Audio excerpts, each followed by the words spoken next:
बजे से लेकर 5 बजे तक। तो ये इन्होंने पूरा एक स्केड्यूल बनाया हुआ है कि कोरियन ज़ुबान की क्लास होगी, फ़लाँ डेट से लेकर फ़लाँ तारीख तक होगी, और हर हफ्ते संडे वाले दिन 3 बजे से लेकर 5। तो ये एक स्केड्यूल बना हुआ है, एक नोटिस लगा हुआ है। इस तरह के स्केड्यूल को बोलते हैं इल्जोंग। क्या बोलते हैं? इल्जोंग, इल्जोंग। तो ये मैंने इतनी डिटेल से आपको समझा दिया। उसके बाद है वेगुकिन खुल्लोजा सेंतो। वेगुकिन फॉरनर, खुल्लोजा सेंतो यानी फॉरनर्स का कोई सेंटर है। तो ये डिपार्टमेंट है, खीगवान बोलते हैं इसको। क्या बोलते हैं? खीगवान इंस्टीट्यूशन। इंस्टीट्यूशन एक्चुअली इंस्टीट्यूशन से मेरा वो वाला इंस्टीट्यूशन नहीं है जैसे हमारा एकेडमी होती है कि फ़लाँ इंस्टीट्यूट में मेरे बच्चे पढ़ते हैं, फ़लाँ के बच्चे फ़लाँ इंस्टीट्यूट में पढ़ते हैं। इसका मतलब है डिपार्टमेंट। जैसे जिसे हम बोलते हैं महकमा, कि फ़लाँ महकमा। अगर हम बोलेंगे पुलिस का महकमा, आर्मी का महकमा, फ़लाँ महकमा, फ़लाँ महकमा, तो उसको महकमे को क्या बोलते हैं? डिपार्टमेंट, जिसको हम बोलते हैं डिपार्टमेंट अंग्रेज़ी में, उसको खीगवान बोलते हैं। खीगवान इंस्टीट्यूशन भी इसके लिए ठीक है, चल जाएगा। ख्योशिल, ख्योशिल बोलते हैं क्लासरूम को। देखें, सुओब बोलते हैं लेसन को, कि क्लास चल रही है उस क्लास को। तो ख्योशिल, जैसे हमने एक पढ़ा था सामोशिल। क्या पढ़ा था? सामोशिल। सामोशिल बोलते हैं ऑफिस को। तो इसके एंड के ऊपर भी शिल लगा हुआ है, और ख्यो के आगे भी क्या लगा हुआ है? शिल लगा हुआ है। तो शिल, शिल जो है ना, ये दफ्तर के ज़ुमरे में आता है या रोम के ज़ुमरे में आता है। शिल ये आपको बहुत सारी चीज़ों के। फिर इसी तरह हमने एक पढ़ा था म्योंगशिल। म्योंगशिल आई थिंक हमने पढ़ा था, ये बार्बर जो शॉप होती है, म्योंगशिल। सेथशिल, हाँ, इस तरह के बहुत सारे शील होते हैं, ठीक है। तो ख्योशील का मतलब यहाँ पे भी देखें ख्यो लगा हुआ है, हक ख्यो। हक से हक क्यों हमने पढ़ा था ना स्कूल का। और ख्यो युक बोला था हमने किसको? एजुकेशन को। तो ख्योशील, ये देखें यहाँ पे भी ख्यो आया हुआ है, यहाँ पे भी ख्यो आया हुआ है, यहाँ पे भी ख्यो आया हुआ है। तो इस तरह की चीज़ों को आप बड़े ध्यान से देखा करें जो कॉमन होती हैं। ख्यो चूँकि एजुकेशन के रिलेटेड है, तो ख्योशील क्लासरूम को बोलते हैं। छाग्योक चिंग, छाग्योक चिंग, इसको चे पढ़ेंगे, छाग्योक जिंग नहीं पढ़ेंगे, चे पढ़ा जाएगा, छाग्योक चिंग। अब यहाँ पे क्या है देखें, उनजन म्योनो चिंग। उनजन, उनजन बोलते हैं ड्राइविंग करने को, उनजन म्योनो चिंग बोलते हैं ड्राइविंग लाइसेंस, ड्राइविंग लाइसेंस। तो ये चूंकि उसके पास एक ड्राइविंग लाइसेंस का एक कार्ड बना हुआ है कि उसके पास सर्टिफिकेट है। तो कोई भी सर्टिफिकेट हो उसको आप क्या बोलेंगे? छाग्योक चिंग सर्टिफिकेट, ठीक है। ये चीज़ें आपने बड़े ध्यान से देखनी हैं। उसके बाद ये दो चीज़ें बड़ी इंपॉर्टेंट हैं, beginning of the semester, ending of the semester. किसी भी सेमेस्टर का स्टार्ट हो, ये देखिए शीजाक लिखा हुआ स्टार्ट फलां तारीख को, ये वाला इलजोंग प्यो। इलजोंग अभी हमने पढ़ा ना, इलजोंग स्केजुअल। इलजोंग प्यो यानी कि स्केजुअल की जो डेट है अनाउंस हो रही है वो। तो इसको बोलेंगे फलां इलजोंग प्यो, फलां डेट को ये कोर्स का जो सेमेस्टर है वो स्टार्ट हो रहा है। तो सेमेस्टर के स्टार्ट को कोरियन ज़बान में बोलते हैं ठेगांग। क्या बोलते हैं? ठेगांग। सेमेस्टर स्टार्ट हो रहा है, और जिस डेट को सेमेस्टर खत्म होगा, कथ। कथ किसको बोलते हैं? एंड होने को। शीजाक बोलते हैं स्टार्ट को, कथ बोलते हैं, ये देखें कथ। यहाँ पे जाके ये कथ, कथ फिनिश हो जाएगा, खत्म हो जाएगा। तो सेमेस्टर फिनिश होने को क्या बोलते हैं? एंड ऑफ द सेमेस्टर को चोंगांग।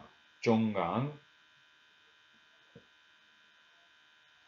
चुंगान से मिलता जुलता एक और वर्ड है, पता नहीं आपकी बुक में आएगा नहीं आएगा। ये लिखा हुआ है चुंगान, यानी कि एंड ऑफ द सेमेस्टर। और एक होता है चुंगान, चुंगान।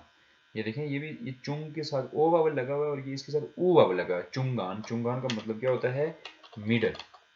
चुंगान, मुख्तलिफ चीज़ों के दरमियान में मिडल, उसको चुंगान बोलते हैं। चुंगान, चुंगान, चुंगान, हाँ। और चुंगांग हो, इस तरह गांग हो, स्पेलिंग भी थोड़ा डिफरेंट है, तो ये एंड ऑफ द सेमेस्टर होगा। खेगांग, चोंगांग। खेगांग beginning of the semester, semester का स्टार्ट होना, और चोंगांग एंड ऑफ द सेमेस्टर। इसके बाद हम आते हैं आज की ग्रामर नंबर 2 की तरफ।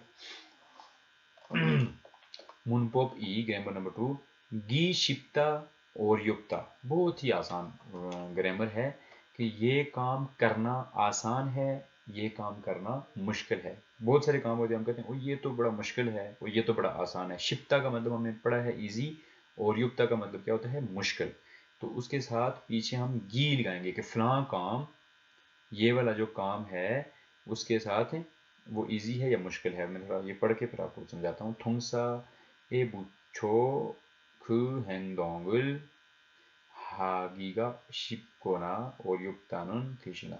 यानी किसी भी वर्ब के साथ, जैसे मैं कहूँ कि कोरियन सीखना, सीखना एक वर्ब है ना, कोरियन सीखना इजी है, तो सीखने के साथ हमने गी लगाना है, गी, और आगे शिप्ता लगा देना है। और मैं बोलूँगा कोरियन सीखना मुश्किल है, तो मैं क्या बोलूँगा, गी लगा के ओरियो वोयो लगाऊंगा। बड़ा इजी है, आपको इस मिसालों से समझ आ जाएगी।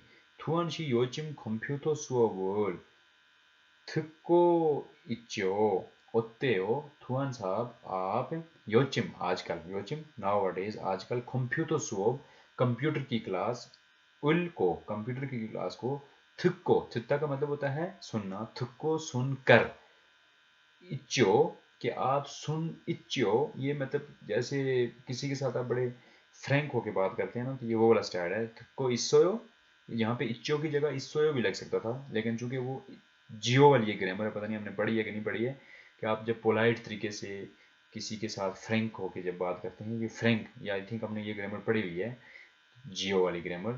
तो ये हम जब किसी से पोलाइट तरीके से बात करते हैं, फ्रैंक होके बात करते हैं, फ्रैंक और पोलाइट, यानी जिसे हम अपने लफ्ज़ में ये कह दो बड़े लाड से बात करते हैं, तो हम जियो इस्तेमाल करते हैं। 투한 씨 요즘 컴퓨터 수업을 듣고 있죠. 투한 साहब आप आजकल कंप्यूटर की क्लास को सुन रहे हो ना, सुनते हो ना, उसको ले रहे हो ना, यानी कि ओत्ते हो कैसी है, सुन रहे हो, ओत्ते हो कैसी है, तो वो क्या जवाब दे रहा है, 배우기 쉽고 재미있어요। 배우기, 배우다 बोलते हैं लर्न करना, 배우다 किसको बोलते हैं, सीखना, 배우다, 배우다 बोलते हैं सीखने को, 가르치다 बोलते हैं सिखाने को, ये बड़ी ध्यान से देखिएगा ये चीजें, 가르치다 बोलते हैं सिखाना, और 배우다 बोलते हैं सीखना, खुद सीखना।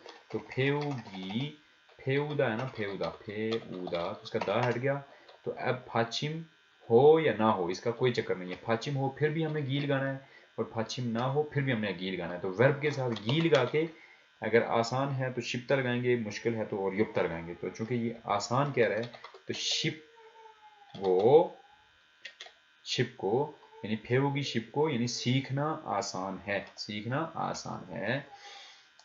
फेवगीगा शिप को के सीखना आसान है, और छेमी सोयो, शिप को आसान है, और शिप को होने के साथ साथ या आसान है, और छेमी सोयो इंटरेस्टिंग भी है।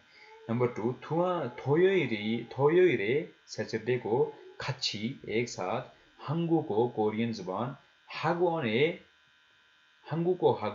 कोरियन जुबान के एकेडमी में 다닐래요, लेओ, ये हमने ग्रामर पढ़ी थी कि जब आप किसी से किसी का इरादा पूछते हैं कि क्या ये काम करना है, वो करना है, वो ये करना है, तो ये उससे क्या पूछ रहा है, सैटरडे को एक साथ कोरियन जुबान की एकेडमी जाना है, मेरे साथ एक सैटरडे को कोरियन जुबान की एकेडमी, कोरियन लैंग्वेज की एकेडमी में जाना है, ये उससे सवाल पूछ रहा है। लेओ वाली ग्रामर हम पढ़ चुके हैं। दूसरा बंदा क्या जवाब दे रहा है, 토요일에는 सैटरडे को 일을 या 해야 돼요, ये हमने कल ग्रामर पढ़ी थी कि ये काम करना पड़ता है। 일을 해야 돼서 सैटरडे को मुझे काम करना पड़ता है, इसलिए देसो, इसलिए 해야 돼서 इसलिए 학원에 다니기 एकेडमी में जाना ओरियो मुश्किल होगा। तो 학원에 다니다, 학원에 थानीदा, ये है बेसिक वर्ड। इसका दा हटा दिया तो हमने गी लगाना है साथ, गी ओ युक्ता, और युक्ता था ना, इसको हमने पूरा सेंटेंस बनाना है, तो और युक्ता का बियुक्त वोयो में चेंज हो जाएगा, ओरियो वोयो। 학원에 다니기 ओरियो वोयो, कोरियन एकेडमी में जाना बड़ा मुश्किल होगा, एकेडमी में जाना बड़ा मुश्किल है। तो इस तरह आपने वर्ब के साथ गी लगा के, आगे वो आसान है तो वो शिवोयो, और मुश्किल है तो ओरियो वोयो लगा लेना है। ये काम करना बड़ा आसान है वर्ब के साथ। जब आप किसी वर्ब को कहेंगे ये वाला फलां काम, खाना मुश्किल है, मोक्की ओरियो वोयो, खाना आसान है, मोक्की शिवोयो। अच्छा,